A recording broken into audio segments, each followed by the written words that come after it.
শুরুতেই জানিয়ে দিব মে মাসেই শেখ হাসিনার বিচার শুরু, মন্তব্য ডক্টর মোহাম্মদ ইউনূস।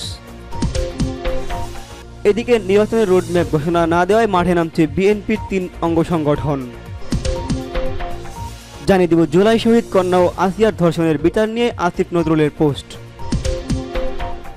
এবং সর্বশেষ থাকবে এই সপ্তাহেই দেশে ফিরেছেন খালেদা জিয়া, সঙ্গে থাকবেন 2 পুত্রবধূ। শুনছিলেন সংবাদ শিরোনাম, এরপর থাকবে বিস্তারিত।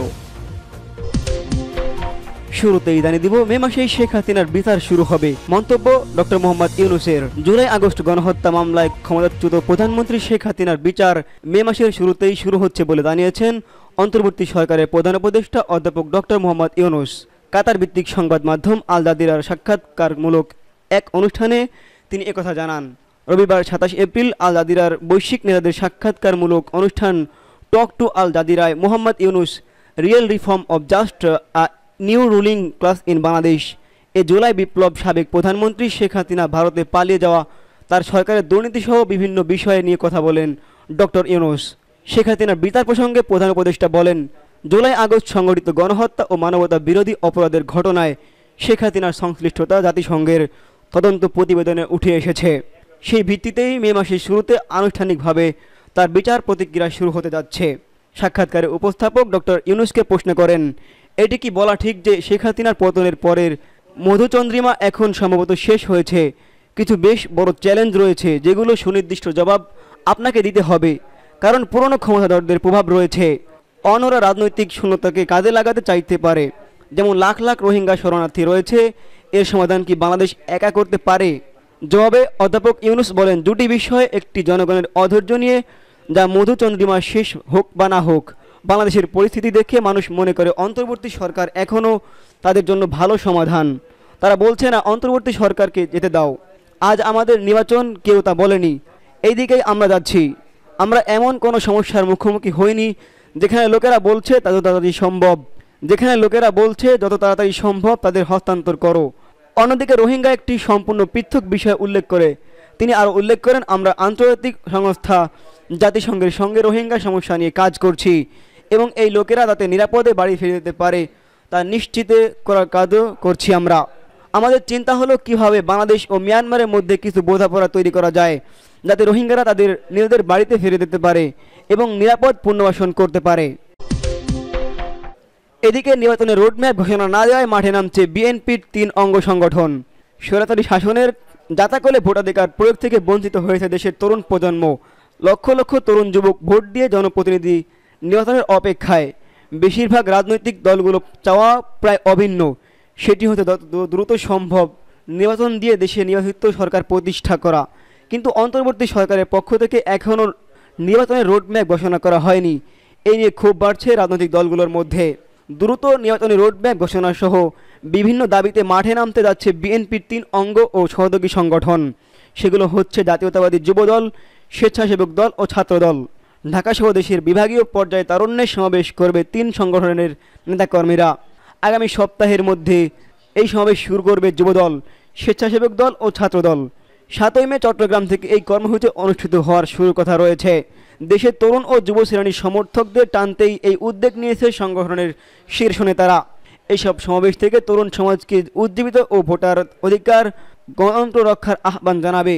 একই সঙ্গে দ্রুত নির্বাচনের দাবিতে জনমত গঠনের বার্তা দেওয়া হবে। এছাড়াও জানাবো শহীদ জুলাই কন্যা ও আসিয়ার ধর্ষণের বিচার নিয়ে আসিফ নজরুলের পোস্ট।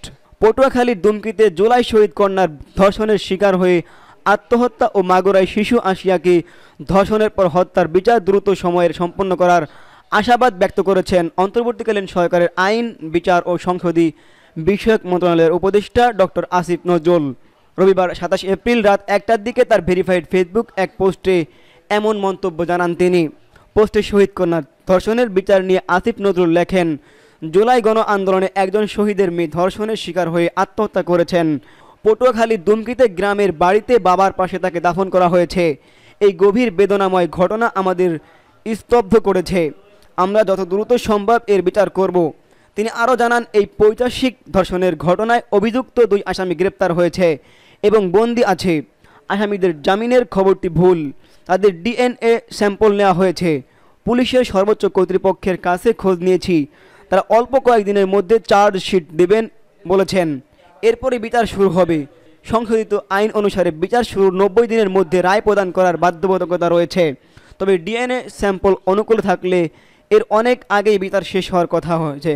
অন্যদিকে মাগুরায় আসিয়া ধর্ষণ ও হত্যার বিচার নিয়ে আইন উপদেষ্টা মন্তব্য করেছেন, আসিয়া ধর্ষণ ও হত্যাকাণ্ডের ঘটনায় পুলিশের চার্জশিট পাওয়ার পর গত বুধবার বিচার শুরু হয়েছে। ডিএনএ স্যাম্পল 164 ধারায় স্বীকারোক্তি দেখার কারণে আশাবাদ ব্যক্ত করেছিলাম যে বিচার কাজ শুরু হওয়ার 7 কার্য দিবসের মধ্যেই বিচার সম্পন্ন করা হবে। আশা করি এটি অব্যাহত থাকবে। তিনি আরও উল্লেখ করেন, বিচার কাজে 2-4 দিন দেরি হলে আপনাদের কষ্ট হয়, সেটা বোধগম্য, কিন্তু বিচার যদি ঠিকমতো না হয় তাহলে উচ্চ আদালতে আপিলে গেলে রায়টা টিকবে না। এটা যদি হয় এর চেয়ে শোচনীয় আর কিছু হতে পারে না। আমাদের মতো আমিও শোকাচ্ছন্ন, কিন্তু ন্যায় বিচারের জন্য আমাদের কিছুটা অপেক্ষা করতে হতে পারে। নরপশু ধর্ষকদের দৃষ্টান্তমূলক বিচার আমাদের সরকার বদ্ধপরিকর। এবং সর্বশেষ জানাবো, এ সপ্তাহেই দেশে ফিরছেন খালেদা জিয়া, সঙ্গে থাকবেন 2 পুত্রবধূ।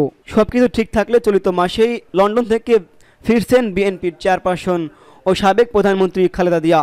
তার সঙ্গে তারেক রহমানের স্ত্রী জোবাইদা রহমান এবং খালেদা জিয়ার প্রয়াত ছোট ছেলে আরাফাত রহমান কোকর স্ত্রী সৈয়দা শামিলা রহমানেরও দেশে ফেরার কথা রয়েছে।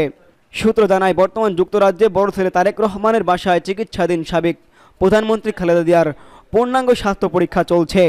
কাতারের বিশেষ এয়ার অ্যাম্বুলেন্সে করে তাকে দেশে ফেরানোর প্রস্তুতি চলছে। আগামী বুধবার 30 এপ্রিলের মধ্যেই দেশে ফিরবেন খালেদা জিয়া। শাশুড়ির সঙ্গে 2 পুত্রবধূ জোবাইদা রহমান এবং সৈয়দা শামিলা রহমানও দেশে ফিরছেন। ঢাকাস্থ একটি সূত্র জানিয়েছেন, খালেদা জিয়া লন্ডন থেকে দেশে ফেরাতে কাতারে বিশেষ এয়ার অ্যাম্বুলেন্সে আয়োজন করতে গত সপ্তাহে বিএনপির মহাসচিব মির্জা ফখরুল ইসলাম আলমগীর অন্তর্বর্তী সরকারের পররাষ্ট্র উপদেষ্টা মোহাম্মদ তৌহিদ হোসেনকে চিঠি লিখেছেন। চিঠিতে বলা হয়েছে, সাবেক প্রধানমন্ত্রী খালেদা জিয়া উন্নত চিকিৎসার জন্য বর্তমানে লন্ডনে রয়েছেন। তার শারীরিক অবস্থা স্থিতিশীল, তবে আশঙ্কা মুক্ত নয়। তথাপি তিনি এপ্রিলের শেষ সপ্তাহে দেশে ফিরতে আগ্রহ প্রকাশ করেছেন। ওনার শারীরিক অবস্থা বিবেচনায় চিকিৎসক বিশেষ এয়ার অ্যাম্বুলেন্স করে দেশে ফেরাতে পরামর্শ দিয়েছেন। সংশ্লিষ্টরা উল্লেখ করেন, বিএনপির মহাসচিবের চিঠির পরিপ্রেক্ষিতে সরকার লন্ডন ও দোহার বাংলাদেশ হাইকমিশনের মাধ্যমে সাবেক প্রধানমন্ত্রীকে দেশে ফেরাতে প্রস্তুতি নিচ্ছেন। সব কিছু ঠিক থাকলে খালেদা জিয়া আগামী বুধবার 30 এপ্রিল দেশে ফেরার কথা রয়েছে। বিএনপির চেয়ারপারসন খালেদা জিয়া 2018 সালে একটি দুর্নীতির মামলায় গ্রেপ্তার হয়ে পুরান ঢাকার কেন্দ্রীয় কারাগারে বন্দী ছিলেন। কোভিড-19 মহামারীর সময় বিগত সরকার তাকে বিশেষ বিবেচনায় কারামুক্তি দেয়। গত বছরের 5ই আগস্ট ছাত্র জনতার অভ্যুত্থানে আওয়ামী লীগ সরকারের পতনের পর রাষ্ট্রপতি মোহাম্মদ শাহাবুদ্দিনের এক আদেশে খালেদা জিয়া মুক্তি পান। এরপর দুর্নীতির যে 2টি মামলায় তিনি কারাবন্দী ছিলেন সেগুলো রায় বাতিল করেন আদালত।